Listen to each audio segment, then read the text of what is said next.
Hi, everybody.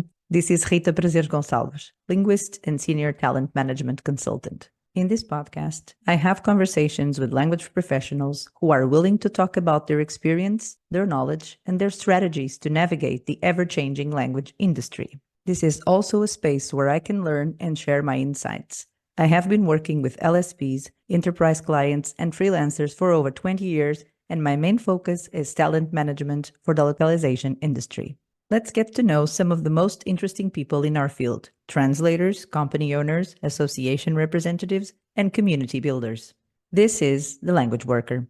This podcast is also available as a video cast on YouTube.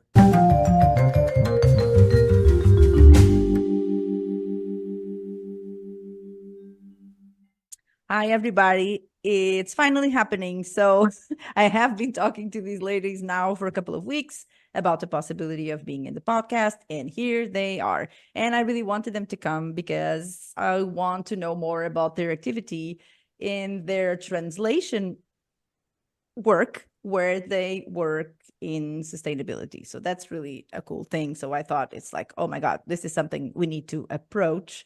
So let's see what they have to say. But before that, I just want to get to know you a little bit better. So we have been talking now for about 15 minutes, but I didn't ask any, serious questions or anything like that. No, I'm not going to ask serious questions ever. But I do want to know how we got to be here. So what happened in the early beginnings so that you became who you are today? So I will start with Daniela, simply because it's in alphabetical order. I guess that's how it's going to go. And Daniela, she's Portuguese. She's from the north, and she's going to tell us how she became a language worker. So how was it when you were a child? Did you enjoy languages? Was that your favorite subject at school? So what happened back there when you were like 10, 11? Hi, everyone. Yes, so I'm Daniela. I'm Portuguese, and yes, I live near Porto, more or less. Yes, I think when I was a child, I have an uncle that used to live in Germany for, I don't know, around 8 or 10 years. And I remember that on the vacations, I was going to his house, and he taught me some words in German, like bread or milk or something, that the numbers, he taught me that in German.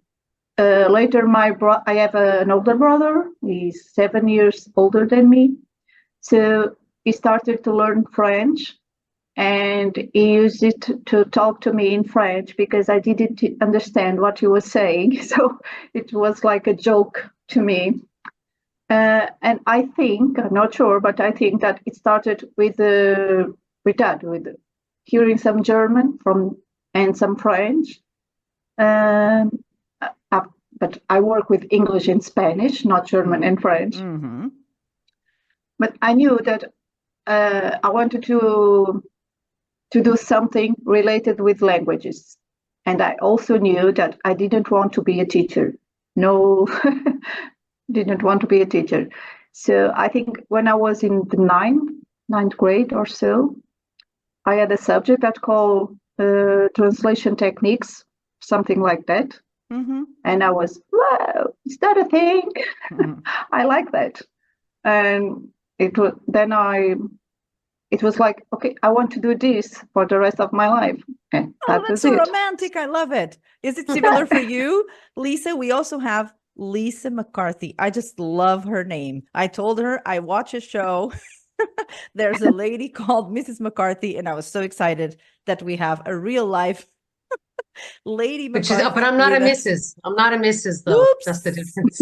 Oops. That's the only thing in common. That's is the only surname. difference.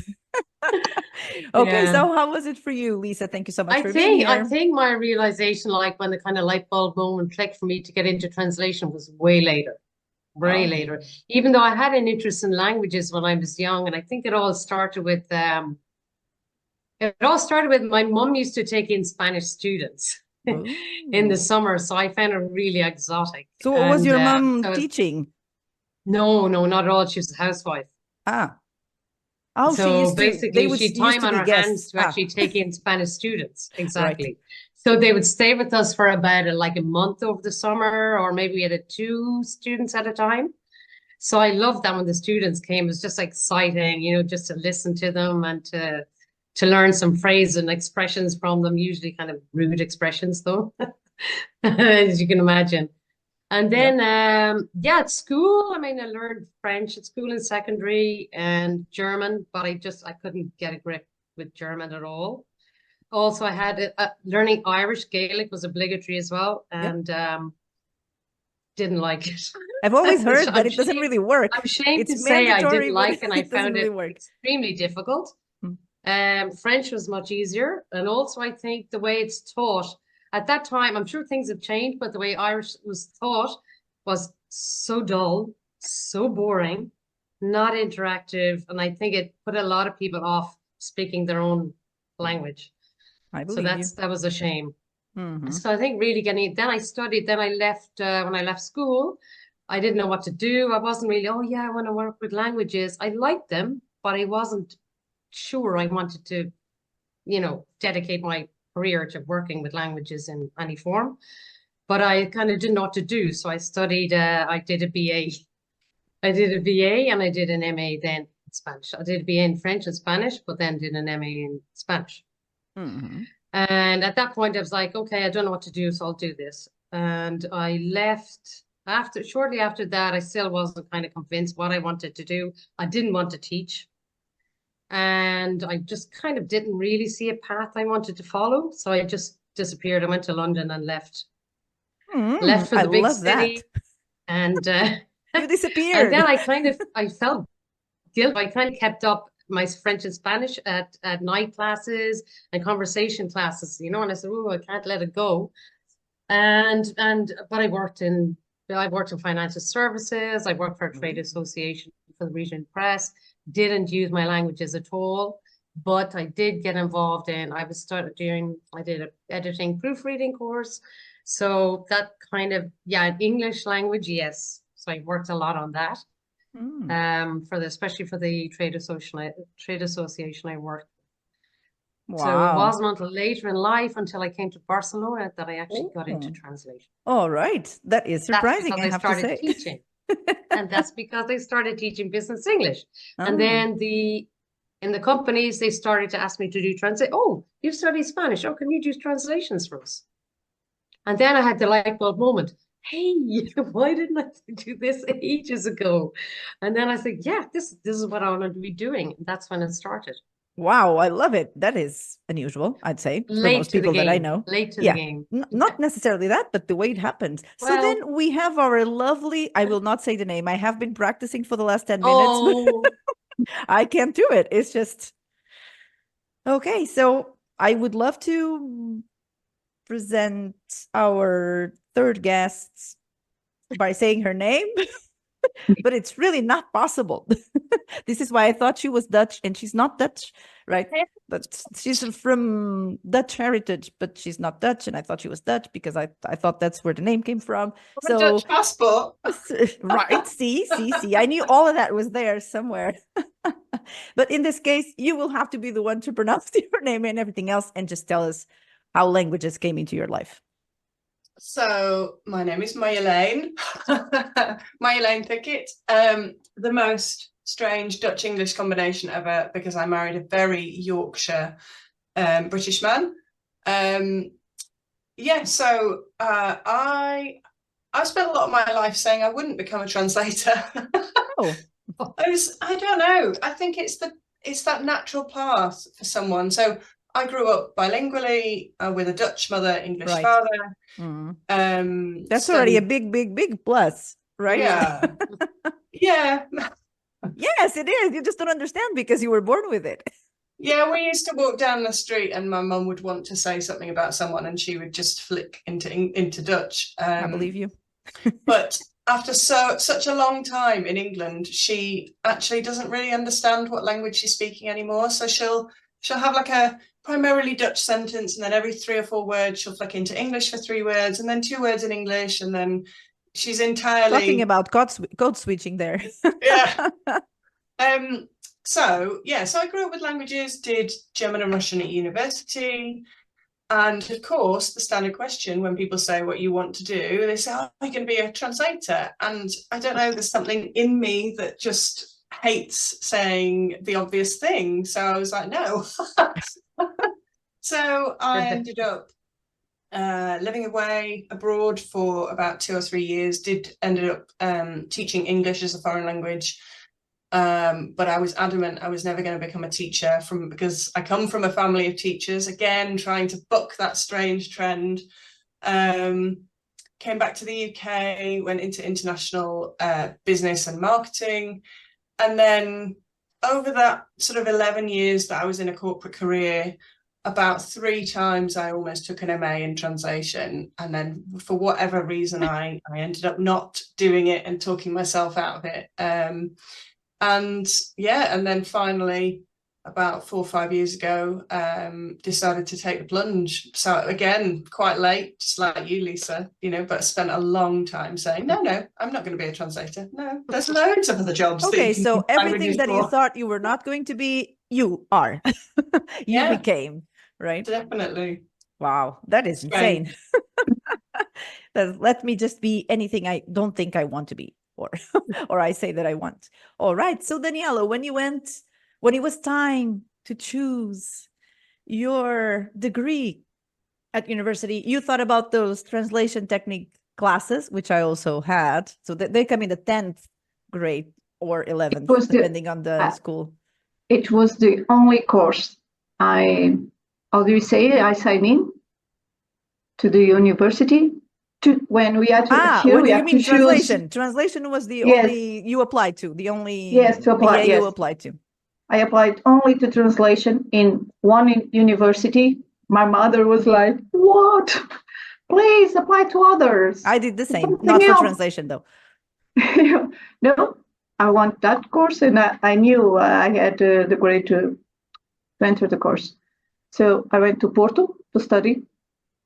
And so I left the countryside. I went to the big city, and big city. Yes, love it. Porto. In 1997, many years ago, Porto was big city to us. Yeah, but I decided so it was a much bigger take... city than what you knew, for sure. Yeah, and that's it. I decided to take the translation course at university. With English, and later I took this Spanish, just side translation, and that's it. Then you were like, no, I'm not teaching, I'm not doing any of that. I want to be a translator, and this is what I'm going to do forever. So immediately you didn't have any options, you didn't think about anything. All right. So how was it when you were done with the degree? Did you do your master's immediately? Did you? I started working 1 month. Or after graduated, I started working as a translator in an office in Oporto. Not the best office, but well, it was good to learn what not to do. Okay. Yeah. And why was it not? Was it not what you expected, or was it because the content? The boss was not. Yeah. The boss was not the best vendor manager and project manager, and he would say yes to every single job, even if he had no one to do that job. So it was quite hard. But I was. Was it a full-blown translation agency, or? No, it was a small agency, not but a translation agency formally. Yes, translation agency. And I was there about 2 years, more or less, and then I started freelancing. And here I am, 20 years never looked later. Back. No. So Our Lady McCarthy, this one I can say, I guess. So I will just go for it. So then what happened? So you were working at the school and at the company, and you were doing translations and all of that. So, but that didn't last forever, I suppose, right? So then you realized, I want to be a translator. This is the thing after all, right? I think I realized that quite early at that point, because I was teaching business English in companies around Barcelona. But it was, I found it very exhausting, quite draining. I could say I found it quite rewarding, some of the classes, but some of the classes I really didn't like. And I said, okay, teaching really needs to be a vocation, I think. And I thought, well, it's not my vocation. I would feel more strongly about it if it were. So I thought, yeah. And as I got more and more translation work from the companies, I realized, okay, I'm going to go down this route. Then I was decided. Then I went, okay, this is really what I want to do. So I started dropping the academies, and I took up more private clients because I had more flexibility. And then I did a preparatory course to sit the Chartered Institute of Linguists DIP Trans course. So all the time I was kind of building a bigger client base all the time through referrals, basically, and also through the academies and the companies I used to work for. So it was kind of cool. I had a nice easy way in it to speak. And then I sat my exams, so I had that. And then about after a couple of years, I went full time and dropped all my private students, I should say. And so did you go the sending out your CVs to agency route, or you didn't get to that? I didn't actually. I did very little actually. I had so many referrals, and I had steady work from those referrals. So I've never done a huge amount of marketing, which I'll probably have to do.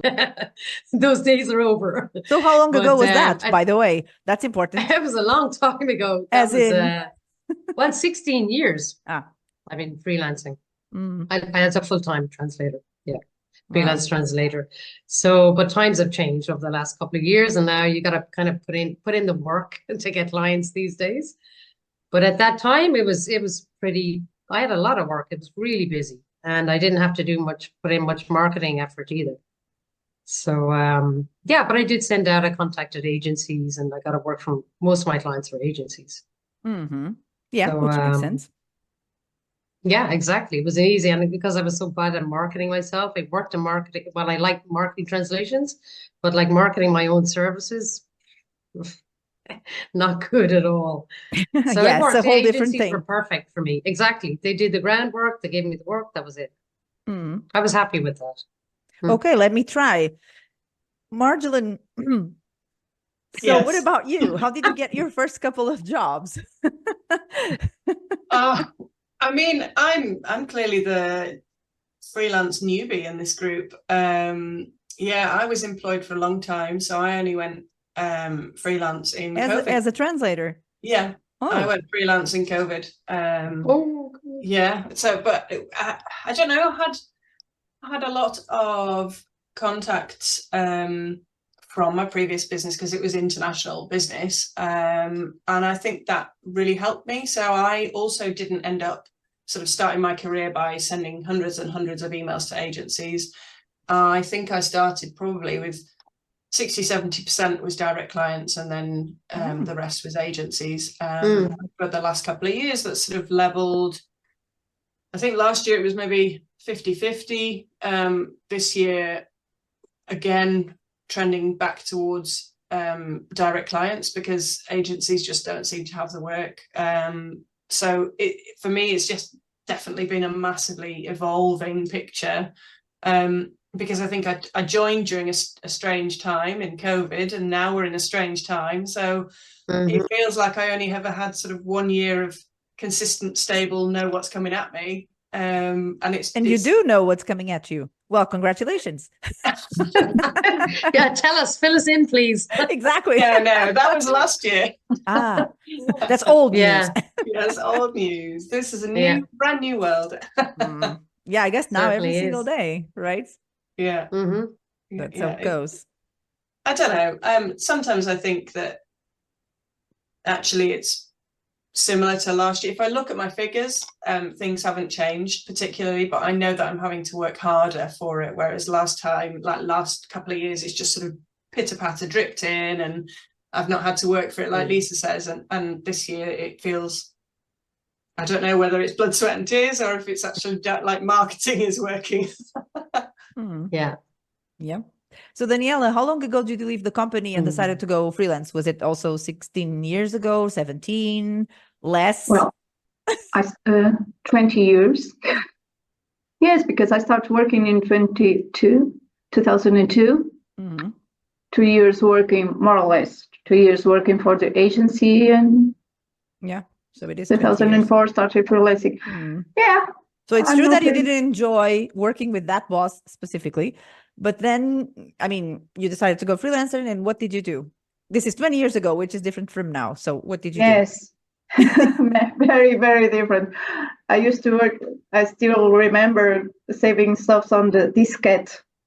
Yes. No, I'm not saying from that perspective. Yes, I know, I know. From work perspective. Yes, I know.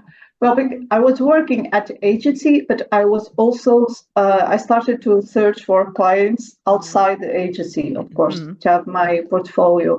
And when I saw that, okay, I think I can manage myself working for those outside clients, I left the agency, the office. You know, as many other fellow translators, this is a roller coaster. Some years are better, some years not so good, but I think I've managed to keep things balanced. And even now, this year, the past years have been, I think, my best years. Not just for the wage, the figures, but also, I don't know, I think the power of saying no to projects that we don't like, or we don't have the time, or it's not my field of expertise or something. That's something that usually we don't do when we are starting. When we are starting as a freelancer, we say yes to everything that comes up, right? Because we are scared of losing client or losing money. But now I feel more confident, of course, after 20 years, that saying no to some project that's not my cup of tea, or they don't pay enough or something. So that's one of the things that evolved over the years.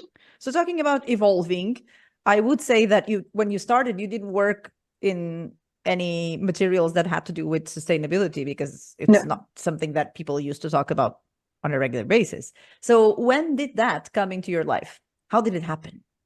And what is it? What does it translate into when we think about sustainability in translation, right? So what is it? What kind of clients, what kind of texts, what kind of thing is it for you?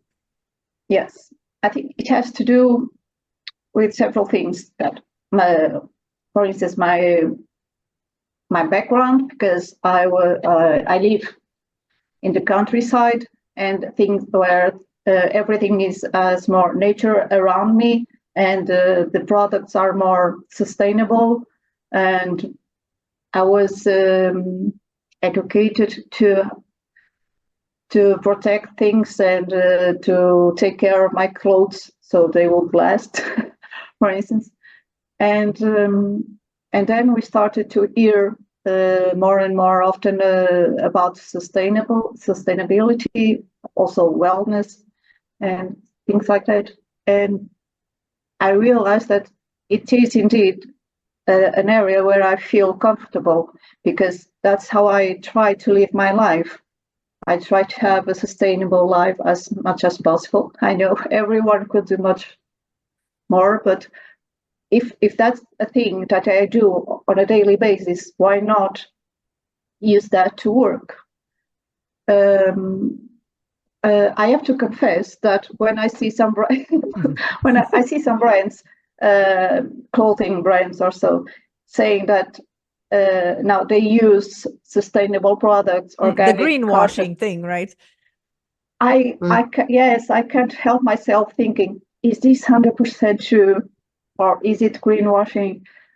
But I don't know how, and I can ask my fellow colleagues, what do you feel about this? Do you think when we are translating something about sustainability, mainly about the fabrics, for instance, do you think the client, the brand, is being honest, or is it greenwashing? Yeah, Lady McCarthy, if you have an opinion. Yeah, I think think that kind of brings to mind, I think there's certainly a huge amount of greenwashing going on. I mean, there really is. But if you dig a little bit deeper into these companies, you can see sometimes it's obvious it's greenwashing, and sometimes you don't know, you can't tell. But there is a new now I can't remember what the site is, but there's oh, Marjolein, you might know what it is. Like, there might be a British site, but it calls out, it's on LinkedIn, and it calls out all the companies that have been exposed for greenwashing. I don't know. Have you heard of that one, Marjolein? I don't know what the name is. I think there's various sites popping up to that effect. There's also new EU regulations coming in about greenwashing, which will help. But I mean, yeah, in terms of accepting work and, you know, things like that, you're never going to know 100%. But like Lisa says, I think you do need to do your research. If you're looking to be, in that respect, more sustainable for your work, then yeah, it's doing a bit of groundwork and seeing if you really want your name associated with those things. You know, are they making distinct efforts, or does it seem like it's come out of the blue? What are they using to back up their claims? It is hard. Yeah, the market is evolving, and in a sense, it's good that. This is a strange thing to say. In a sense, it's good that what we're seeing is so many people coming into this space. And yes, we're going to sort of delve a bit deeper and try and address the ones that are greenwashing. But at the same time, I think it is indicative that this is becoming a ever more important topic on a wider scale. And at least that is a good thing. Mm-hmm. So who are your clients, Marjolein? I'll say it like this, and then sounds a bit like mid-American, middle American kind of pronunciation of something, like Jolene or something. I knew that was coming. I mean, what can I do? This is all I can do. I could break into song there, but I won't. Oh, come on, let's do it. What do you know? The Dolly Parton version? Yeah, exactly. I mean, that's the original, right? But Miley Cyrus has I'll resist. Miley Cyrus has a really good version, so that's why. Oh, really? Yeah, for sure. Right. I'll check it out later. She made it popular for the younger generation. But anyway, it's a Dolly Parton song. It's clear. Yeah. I think it's from 1976. I'm almost sure. And everybody also, you know, I'll Always Love You, sang by Whitney Houston in The Bodyguard, is also a song by Dolly Parton. So this is nothing to do with sustainability, but with Marjolein's name, that I'll now adopt the Jolene style and use. You know what's ridiculous? It's not even E. It's A. Exactly, Jolene. I'll start practicing once we're done with the podcast. Okay. Oh, is that okay? So Lady M. Oh, yes. So I mean, talking about clients in abstract terms, obviously, unless there's huge brands that one can always mention, because they don't really represent they represent an entity and not a company almost, right? But are there specific brands that you do consistent work for, that you have been working with for a longer period, that you really believe that they're doing a good job? Or are your companies smaller companies that are trying to, you know, make their way into getting well known? What kind of brands or materials and sizes of clients? Who are the clients for sustainability translations? So a real mix. One of the direct clients that I work with is actually a group of renewable energy companies in the Netherlands, and they've come together to provide a sort of whole service offering for the market, where, you know, there's everything from solar panels on rooftops to renewable chargers for electric fleets. A wide range of renewable energy services, and I do ongoing technical translations for them, just for their website, for their brochures, for everything like that, even social media, sort of videos, that kind of thing, and then everything down to smaller local charities, where it's not technically translation, it's a bit more proofreading, editing, because it's English language. So working again on all of their website content, blog posts, sort of e-papers, that kind of thing. And then in terms of agency work, it can be anything. It can be sort of very large manufacturers who are translating their sustainability reports, or, I don't know, even down to small local sports brands who are very ethically minded, who are sort of trying to do things in a more conscious way. I'll translate work for them. So yeah, it's a real mixed bag. Wow, I love it. So what about you, Daniela? Is it the same type of, No. is that a, I was going to say, well, it's probably different for all of you, which is really interesting to me, obviously. So what does this translate into when we're talking about your activity as a translator in sustainability? Who are these people, not people, but entities or companies or whatever they are? And what do they want from you? Yes, well, I have one direct client that that is more in that field of the sustainable energies. And what I don't translate the technical things, but it's for a magazine that they have online, and the communication they have online. So it's more a bit of marketing communication based on their products that are renewable and sustainable and stuff like that. Or for agencies that have clients in the activewear brands, for instance, or clothing, apparel, and the products they use to make those clothes or shoes, whatever, that are being more organic and nature sustainable, or at least they say. And it's more in this area. What about you, Lisa? Is it the same type of thing, or is it something completely unexpected? It's a mix. It's a mix, really. I would say in terms of direct clients, I would say my longest standing clients is actually a cosmetics company. It's a vegan cosmetics. But I've seen a massive change in them. Oh, really? I mean, I don't know which brand, but only that's vegan, what I do. Only vegan cosmetics. Exactly. Only cruelty-free for me. Yeah. That's it. And so I've worked with that company for many years now. And I've seen them change, become much more sustainable, and now they've got all sustainable packaging. So I help with all their marketing material as well, and technical information about packaging and their products and the contents of their products. So I can see a shift there as well, which is really nice to see. And other companies I work with, you wouldn't really call them sustainable companies, but they're trying. They're trying. So I translate a lot of sustainability reports or sustainability strategies. That was hard to say. A lot of it's too many S's for me.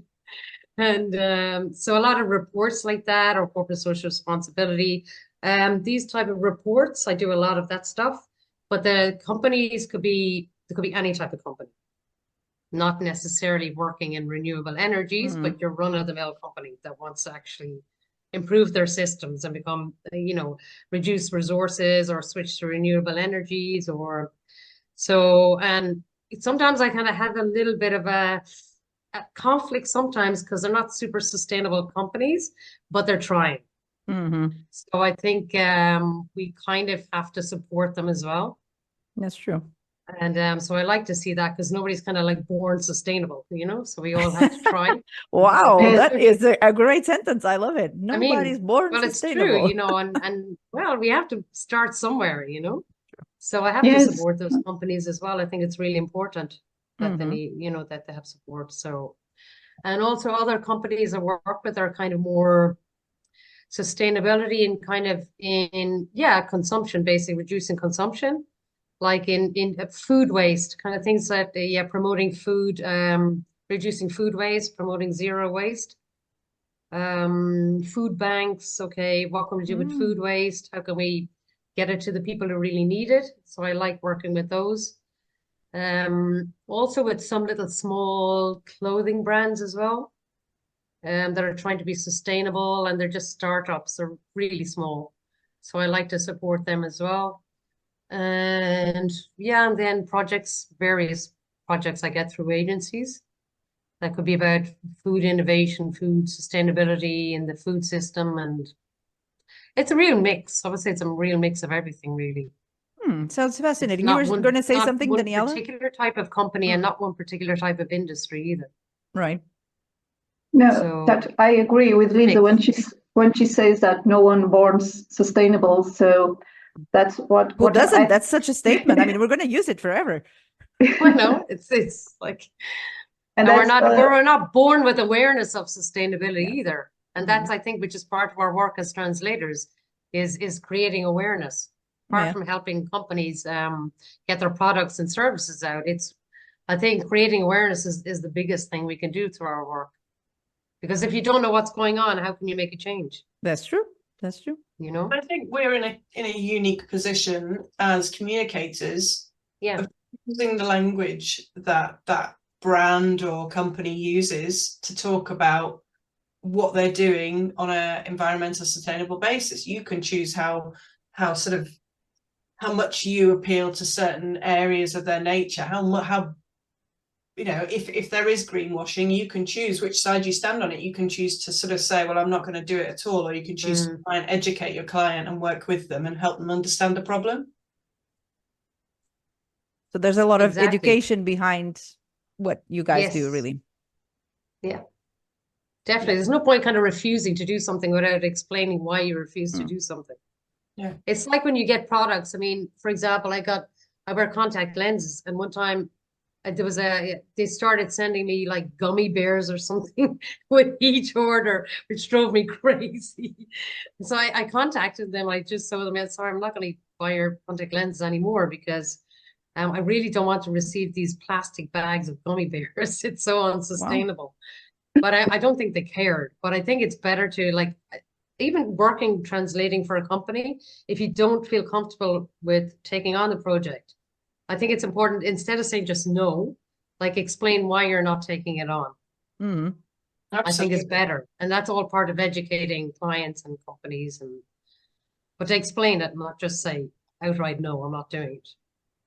Yeah. You know, I think it's part of the education. Really. So what would be your dream, let's say, client/project in this area? Is it to work specifically for an area that you've never worked for? Is it to just receive a big, amazing project from, you know, some of the companies that you are famous for their sustainability policies? Is it because you think that there's a clothing brand that you would love to help spread the word and it hasn't come your way? So is there something that you would love to do in this area and you think you could really bring all of your chops in order to help this client spread the word and, you know, in a really effectively talk to their public and all of that? So Daniela, is there anything that comes to mind? You're like, oh, I'd love, like a lot of people tell me, I'd love to translate children's books, things like that. That is also, I think, part of education, right? So you've done that. I've done Been that. there, done that. Been In the there, done that. sustainability area, maybe not. Maybe not. Yeah, that's a thought. Why not? Okay, I'll take note. Actually, no, I can't remember a big name, a big brand that I would like to work with. But I'd say the Patagonias and the Colombias and, you know, all those, I don't know, maybe just thinking about the apparel realm of things or something like that. I don't know. But this is someone who's never thought about it too much from that perspective. So you throw out names of things that you know. Let's ask Lisa and Marjolein, what? We're all having I'm not trouble. so sure either. I can't think of like particular companies. No, but I mean, Specific types companies. of projects even, like, yeah, I'd love to translate into the, you know, well, renewable. I think I would like to work more in the area of sustainable food systems. Mm. To be honest, I think that's an area I'm very interested in, and get more involved in renewable energies. I'd like to get into the more techie side of things. Mm. I did a really interesting course on translating for the renewable energy sector last year, which was actually really interesting. So I'd like to do more CPD in that area. Mm. So that I'm quite interested in sustainable food systems as well. So probably those areas, but no particular company comes to mind at the moment. that I'd like to specifically work for. Do you guys have trouble finding, let's say, references when you're specifically translating, right? Especially for that more technical side of things. Is it easy? Is it out there and it's just a matter of knowing how to find it? Are there glossaries? Can you buy them? Do you know of people who have them? Or how does that work? Do you have a lot of trouble looking for all the materials that you need in order to complete your projects? Or is it something that is, the terminology is spread out and it's out there and you don't have to worry too much? I think I don't know I'm still not familiar with specific glossaries or dictionaries. So I just research. So it's kind of like picking it up from everywhere, And I also create my own glossaries as I go along. When I'm working on projects, I create my own glossaries or term bases. So, but I should really track down more specific, like one-stop shop for all the terminology I might need. Maybe it's an idea Marjolein for a might project. have more info on that. Let's see if she has a dream client or project first, and then if she has a stash Some tips. of things. Exactly. Yeah, a dream client. I mean, I don't know specifically. I think it would be in two areas. Like, I think for me, in terms of passion project, I'm still really interested, always have been, animals, biodiversity, that kind of thing. I think I would have to do a lot more. I don't know.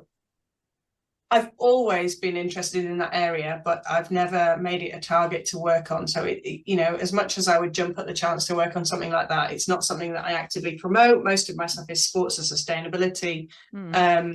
And biodiversity, although it sort of falls under the sustainability umbrella, I'm not sure I'd be like your marine scientist translator or anything like that. But yeah, that would be like I don't know, sort of pie in the sky type project. In terms of something right now, I don't know. I'm really enjoying all the work that I'm doing in terms of carbon literacy.